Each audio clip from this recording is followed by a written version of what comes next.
Hi everyone, welcome to lesson 32. Today we're going to talk about how God saved his people through a woman named Esther. I'll read the introduction at the top of page 118. Even after the completion of the temple in Jerusalem, which we talked about last time, many of God's people were still living in exile in the Persian Empire. Others had spread throughout the land, throughout the Persian Empire by choice. During this time, God protected his people in a striking way. So last time we talked about the Jews heading back to Jerusalem, rebuilding their homes, rebuilding the temple. But it's important also to keep in mind that not every single Jewish person returned to Jerusalem. There were many Jews who, for whatever reason, decided to stay where they were in Babylon, in Persia, throughout the empire, really. And so that's what we're going to see today. Some of the Jewish people who did not return, chose not to return to Jerusalem. Let's look at the timeline very briefly here. We are right at the end of the Old Testament era. You see Esther's work as queen there in the 400s BC. So we are right at the end chronologically of the Old Testament. Okay, let's read about Esther. The book of Esther, chapters 1 and 2, where we see how Esther is made queen of the Persian Empire. The queen before Queen Esther was Queen Vashti, but she was removed from her position as queen and a search was made to replace her. And Esther, a Jewish woman, was chosen to be the queen of the empire. God's clear purpose for this was eventually revealed. So please pause the video and read Esther chapter 1 and chapter 2.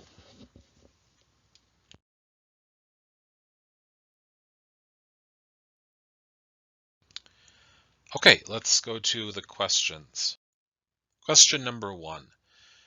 Xerxes, that's one of his names. He's also known as Ahasuerus. He had become the king of the Median and Persian Empire, the Medo-Persian Empire, or sometimes it's just called the Persian Empire. The Medes kind of get forgotten. So the Median and Persian Empire, Medo-Persian Empire, or just the Persian Empire. He was the son of King Darius, who had supported God's people as they finished rebuilding the temple. We talked about that last time, and King Darius last time. The grandson of King Cyrus, who had decreed that God's people could return in the first place. So we have Cyrus, then Darius, then Xerxes. What happened during a dinner party that made Xerxes so upset with his wife, Queen Vashti?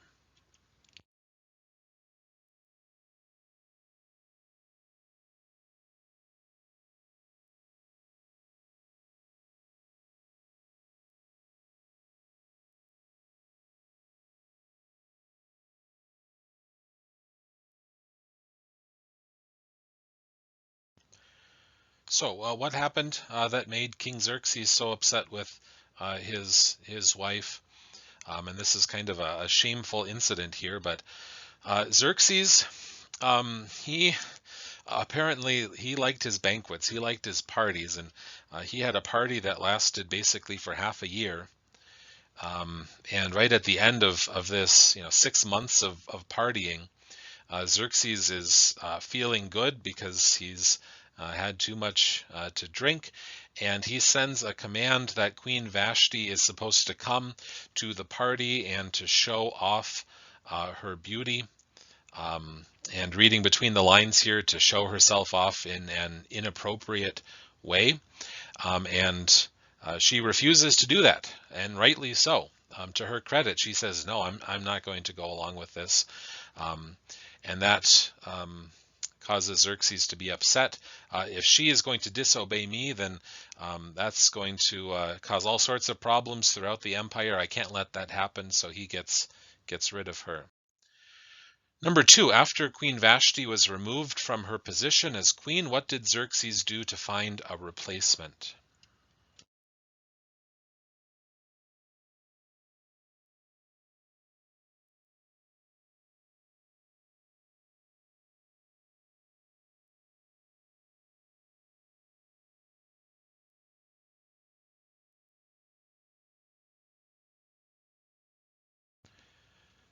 What did Xerxes do to find a replacement? He decided he was going to have kind of an empire-wide search. He searched throughout his kingdom for the right woman. Go and find all of the most beautiful young women in the kingdom and bring them to me, and I'll see which one I like the best. And um, an interesting way, I guess, to find a replacement wife. Number 3, why do you suppose that Esther's cousin Mordecai, and Mordecai was really more like her adopted father. Technically they were cousins, but he apparently was much older than her. He had adopted her, and so this is kind of her adopted father. Why did Mordecai tell her not to reveal her Jewish identity?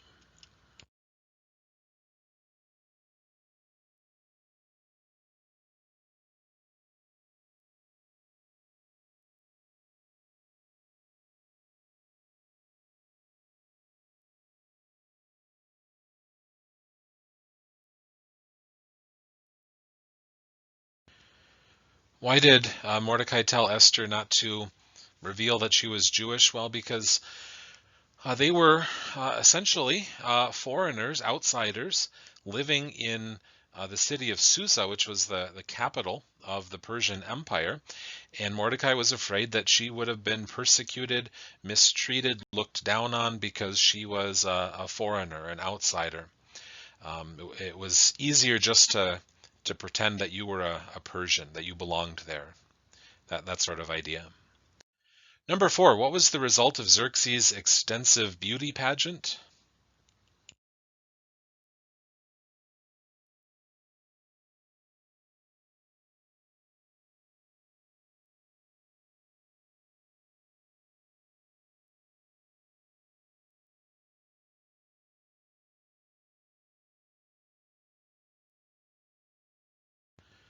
The result of the beauty pageant, this empire-wide search for a wife, well, it turns out that Esther is chosen to be the queen.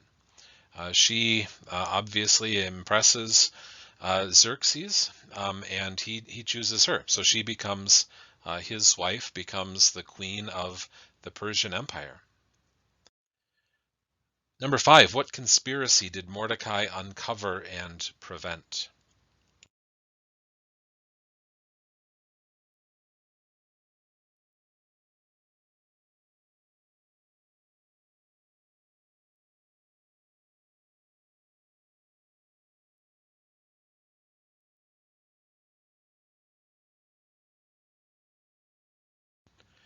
So Mordecai uncovers a plot to assassinate the king.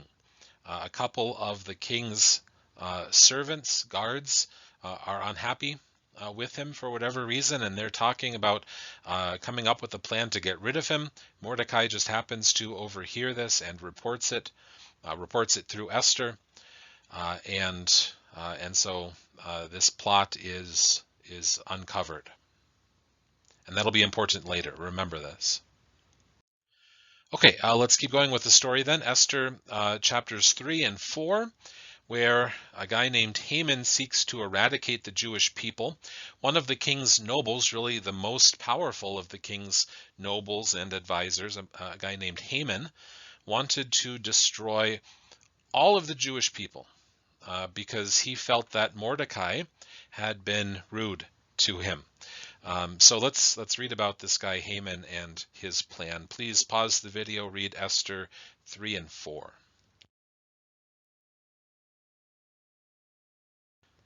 Okay, the questions.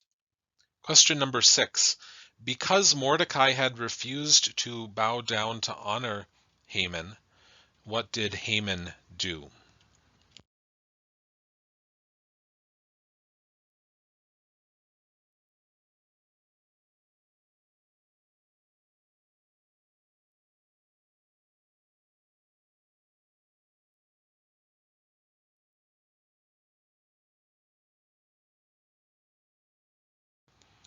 So Mordecai refuses to bow down to Haman. We might wonder, well, why did he refuse to bow down? It's possible, I guess, that Mordecai just didn't like the guy, well, you can understand why Mordecai maybe didn't like him.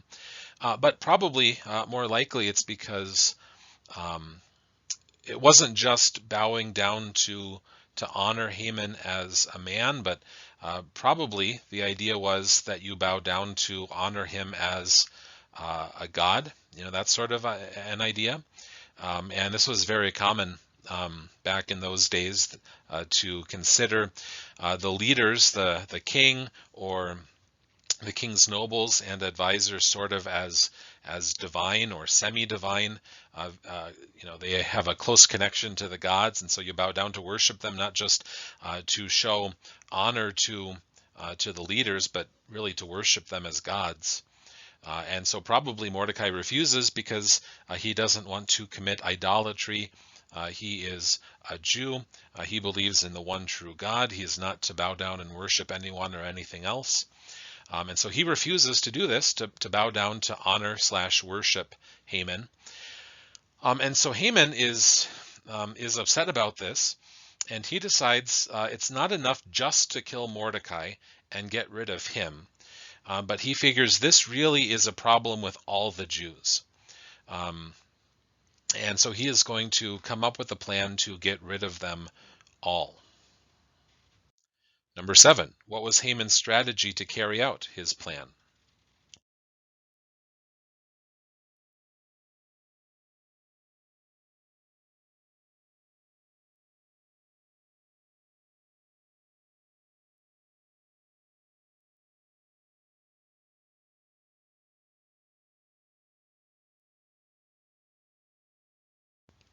Haman's strategy, what's he going to do to carry this out? He goes to the king. He gives false testimony against the Jews, makes all sorts of accusations against them. They are disloyal. They are unpatriotic. They refuse to go along with our customs and our ways and our religion and so on. They just, really what it comes down to is, these Jews, they love their God so much that they won't just compromise their beliefs. They won't go along and fit in, that sort of a thing. They just kind of stick out, and so it's better for unity in the empire just to get rid of them. And he convinces the king to pass the law, to give the order that on a certain day, a day that he had chosen by lot for this purpose, that all of the Jews in the entire empire, and the empire covered basically the whole known world. So basically all of the Jews in the world are to be executed. Number 8, how did the city of Susa react to the king's edict?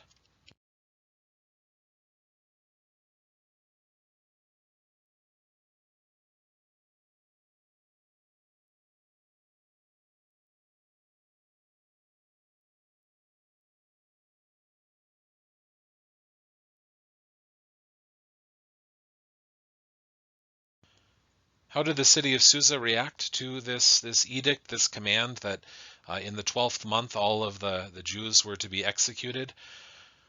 They were confused about this. This seemed awfully drastic, and especially when you consider the fact that the Persian Empire and these Persian kings were well known for their open-mindedness, relatively speaking. By our standards today, probably they wouldn't be considered open-minded, but for that day and age, the Persians were considered to be very understanding, very open-minded. And we see this, I think, with the previous two kings, Cyrus and Darius. They were very open to the God of the Jews, the God of the Israelites, the one true God. They were willing to support the rebuilding of the temple, the return of the people to Jerusalem. They told other people to stop bothering the Jews, just let them do their thing. It's none of your concern. And so this kind of goes against everything that the people expected of the king of the Persian Empire, to wipe out an entire group of people, to wipe out an entire religion. That just wasn't something that made sense to them. Number 9, what did Mordecai ask Esther to do for their people?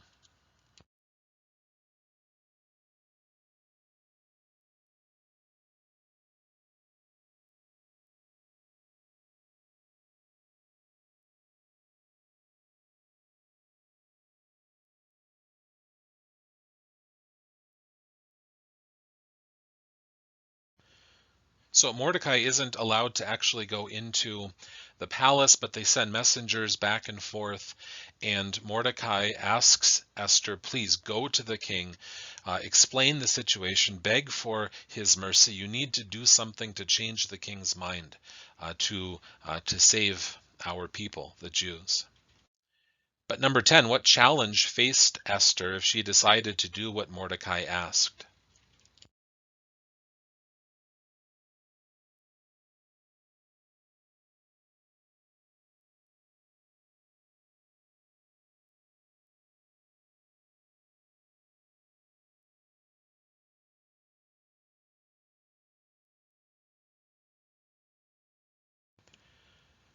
Why was it not just, you would think, that it would be easy, that Esther is the wife of the king, she's the queen. Why doesn't she just go and talk to him? But it wasn't that easy just to go and talk to the king. It was illegal for anyone to talk to the king, even the king's own wife, if he did not invite that person to come and speak to him. So Esther could be put to death for approaching the king without an invitation. He would hold out his scepter if he wanted you to talk. And if he didn't hold out his scepter to you, that meant that you were not supposed to talk. And so if she just went and talked to him, she was risking his anger, risking the death penalty. Number 11, Mordecai reminded Esther that her life was on the line as well. That if she didn't do something to change the king's mind, she was going to die anyway, because she was a Jew. He wasn't going to spare even his own wife from this command. And finally, what did he ask Esther to consider in verse 14?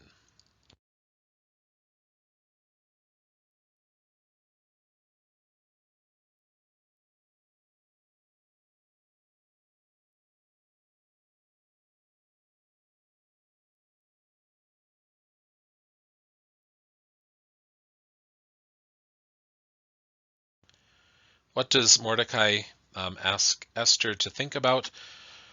Well, he asked her to think about the fact that God might have put her in her position as queen, specifically so that she was in the right place at the right time to save her people.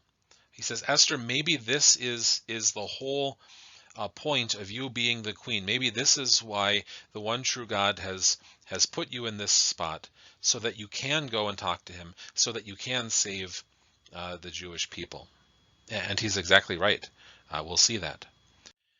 Okay, let's then go to Esther chapter 5, 6, and 7, Haman's downfall. So kind of a spoiler here. Esther's request is honored by the king, and Haman is executed. Let's read about that. So please pause and read Esther 5, 6, and 7.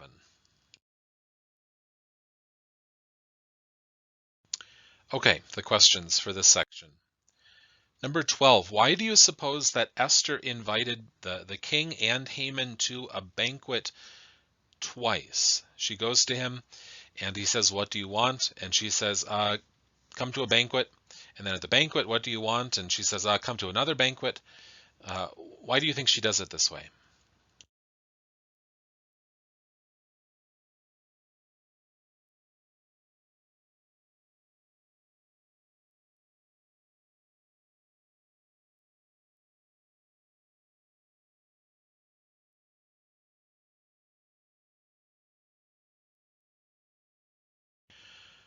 Why does Esther invite the king and Haman twice to two different banquets? It's possible, we don't know. She doesn't explain exactly why she does this. Perhaps she was just going out of her way to earn the king's favor. She's really trying to get on his good side, inviting him to not just one party, but two parties. And we know from the beginning of the book that he really likes parties, so maybe that's what it is. Or maybe she thinks she's going to do it that first night at that first banquet, but she's just a little bit too nervous, and she just doesn't get the courage up to confront Haman, because this is a big deal. She's going to put it all out on the line. She's going to accuse Haman, the king's most trusted advisor of this terrible plot, and maybe she just doesn't quite get up the nerve to do it the first night, and she says, well, just come back tomorrow, and she's planning to do it then. We don't know for sure, but what we do know is that it works out perfectly. This is, again, we see behind the scenes God is working, because something's going to happen between the first banquet and the second banquet, that's going to make it all work out perfectly. Number 13, what did Haman's wife encourage him to do after Mordecai slighted him again?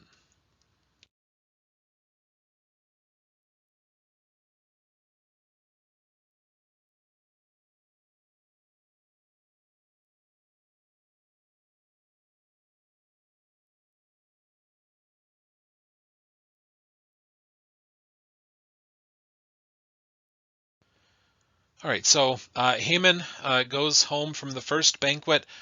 And he is really ecstatic because here he got this invitation to come to this private banquet just with the king and the queen. This is great.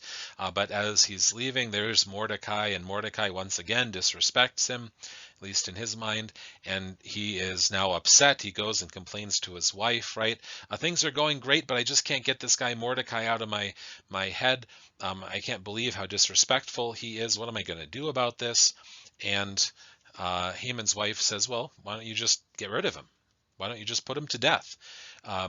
Build a huge device, and it's not quite clear how to translate this. So some sort of huge wooden structure, either a gallows, in other words, a place where he could be hung. So he's going to be hanged, or, and maybe this is a little bit more likely, also much more graphic, and without getting too graphic, sometimes the way that they did executions back then was to impale people. Set up a huge pole with a pointy tip at the top, and then you put the person on top of that point and basically just let gravity do its thing. Let that person be impaled on that pole. And so, either way, this is not looking good for Mordecai, right? He's either going to be hanged or he's going to be impaled. I guess given those two choices, you choose the hanging a lot quicker and less gruesome than being slowly impaled by gravity on this pole. But in either case, that's what Haman's wife suggests. Let's just get rid of this guy. Number 14, King Xerxes couldn't sleep that night. Is it just a coincidence? I don't think so. What oversight does he discover? Let's talk about it after this.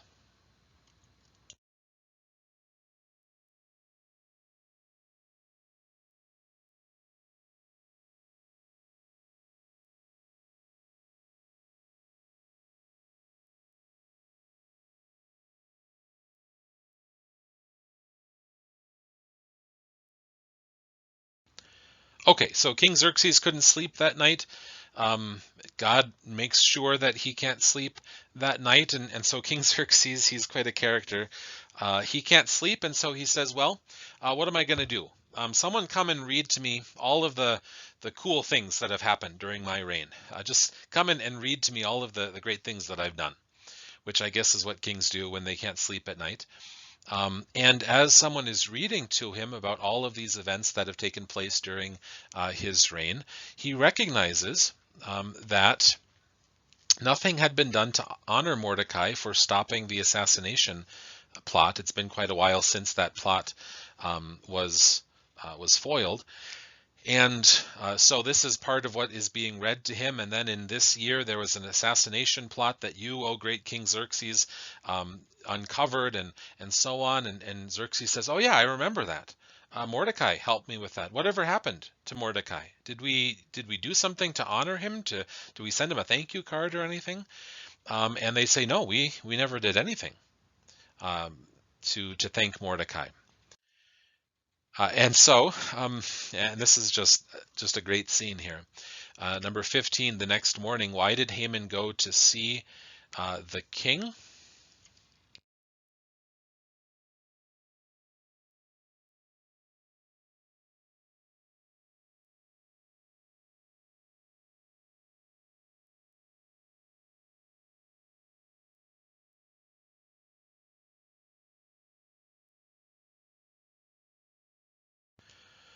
All right, so the king has been up all night thinking about how to thank Mordecai. Haman's been up all night thinking about how to kill Mordecai.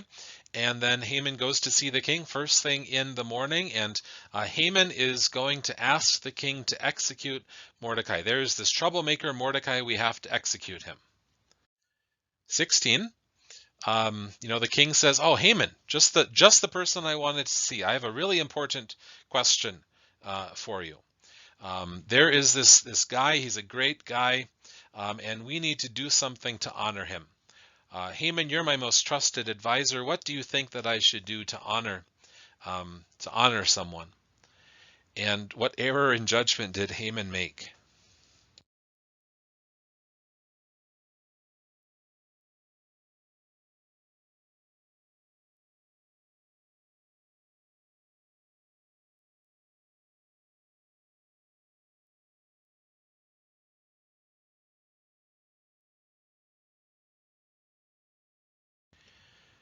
So, what error in judgment does Haman make here? Well, Haman thinks that the king is talking about honoring him, and you can maybe understand why he would think that, right? Um, and so Haman comes up with just this whole long list of things. Well, King, here are all of the things you should do to honor this great guy that you're talking about. And the whole time Haman is thinking that the king wants to do all of these things for him. And so I'm sure that Haman really comes up with all sorts of extra ideas to make it extra special. And 17, what irony do we see when we consider the reason that Haman came to the king and then the assignment that he received from the king?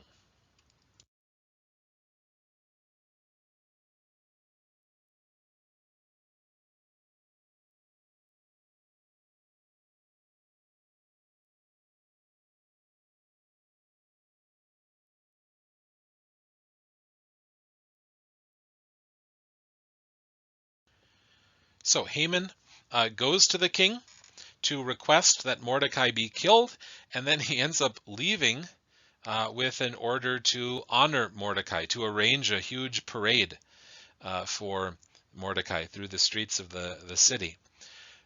So just we have some dramatic irony here that this is not going the way that Haman envisioned it. And you can almost imagine that, after they come up with these plans to honor Mordecai, the king asking Haman, "Oh, by the way, what did you come to see me for? What were you going to ask me?" And Haman saying, "Oh, never, never mind. Maybe we can talk about that later." So just a great scene here, I think.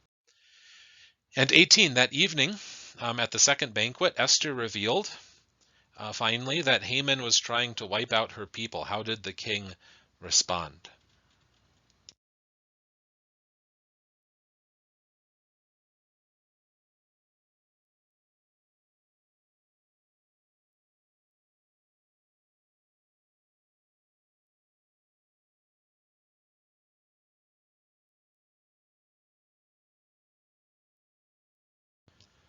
So the second banquet, finally, Esther confronts Haman, brings this up to the king, and the king is furious, right? He storms out of the room, can't believe that his most trusted advisor was planning to get rid of the Jews, that those people that he was talking about, those were the Jews, that was my wife that you were trying to get rid of. And he storms out. And then just another great scene.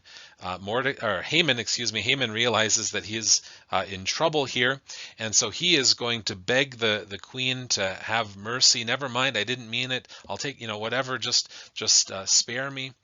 And so he is kind of groveling there in front of the queen, right as the king walks in, and the king thinks that Haman is trying to take advantage of his wife, or just this walks in on this scene, this awkward scene, and he says, "That's it, right?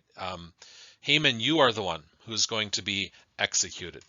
And so Haman is put to death on that same device, either hanged or impaled on this device that he had built, thinking it was going to be used for Mordecai. So more irony here. Haman is killed on his own execution device.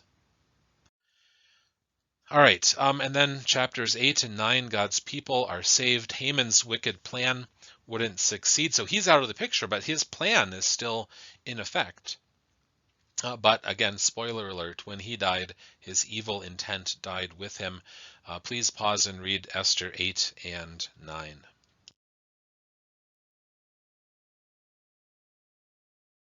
Okay, the questions.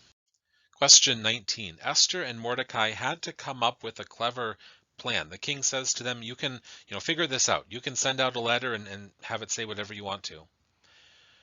But why couldn't they just cancel the command to kill the Jewish people? Note chapter 8, verse 8, maybe review Daniel 6:15 from lesson 30, or just think back. What was it that made it so that they couldn't just send out another letter saying, never mind, take that one back, don't do that one?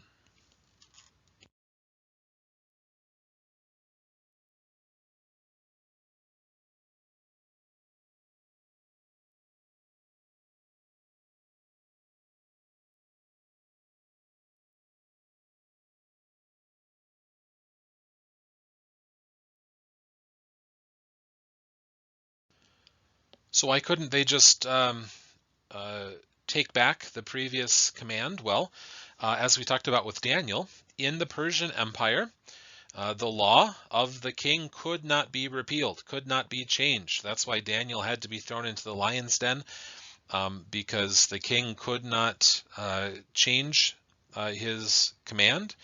And the same thing here. They can't just send out saying, oh, the king changed his mind, we're not going to do that anymore. If the king has issued this decree, it remains in force. It cannot be changed. The idea was that the king is never wrong, right? The king is the wisest man in the world, and he doesn't make mistakes. If he were to change or repeal one of his previous decrees, that would be like admitting that you were wrong, and that can't be. So Esther and Mordecai have a problem. This command is going to go into effect. On that day in the 12th month, all of the Jews are going to be, the command is go and put them to death. And that can't be repealed, so what are we going to do? 20. What new decree was sent out under Xerxes' authority? What do they decide to do?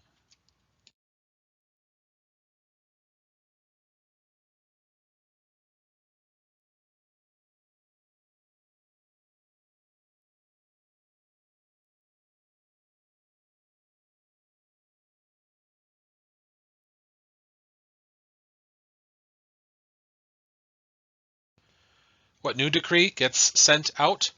The first decree is that all of the Jews are to be arrested and executed, but the new decree says, but also the Jews are allowed to fight back. The Jews are allowed to defend themselves. So you can try to arrest them, but they can also try to fight back and kill you. 21. On the day that the Jewish people were scheduled to be wiped out across the empire, what ended up being the result?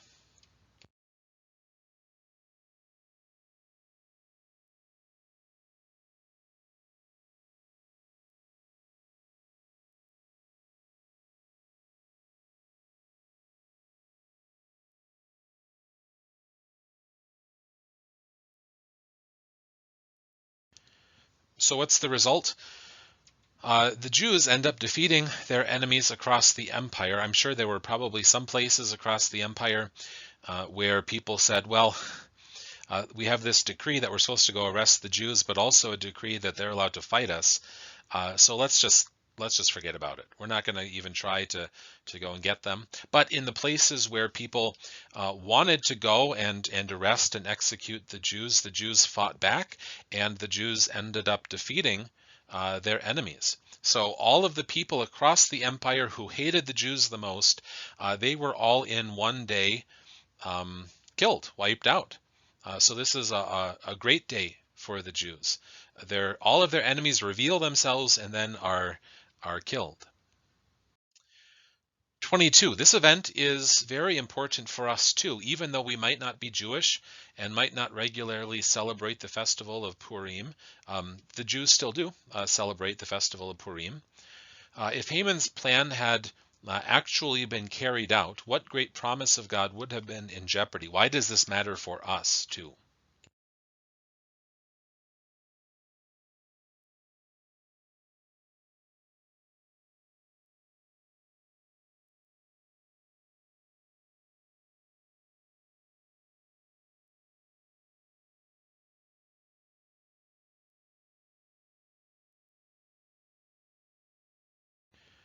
Why does this matter for us as well?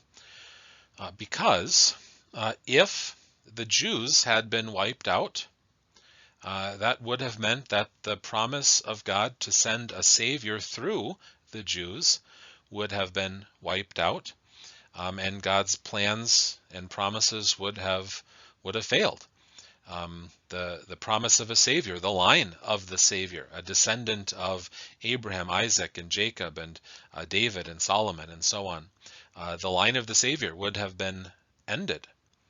So this was God not just saving the Jewish people, this was God really saving the world by making sure that the promise of the Savior for the world was preserved. And 23, Esther is a unique book because it's the only book in the Bible that never mentions God's name. I don't know if you noticed that as you were reading through it, but it never specifically mentions God. But though God's name isn't mentioned, where can you clearly see God at work in this account? God is all over the book of Esther, even if he isn't mentioned by name. Where do you see evidence of God at work here in this book?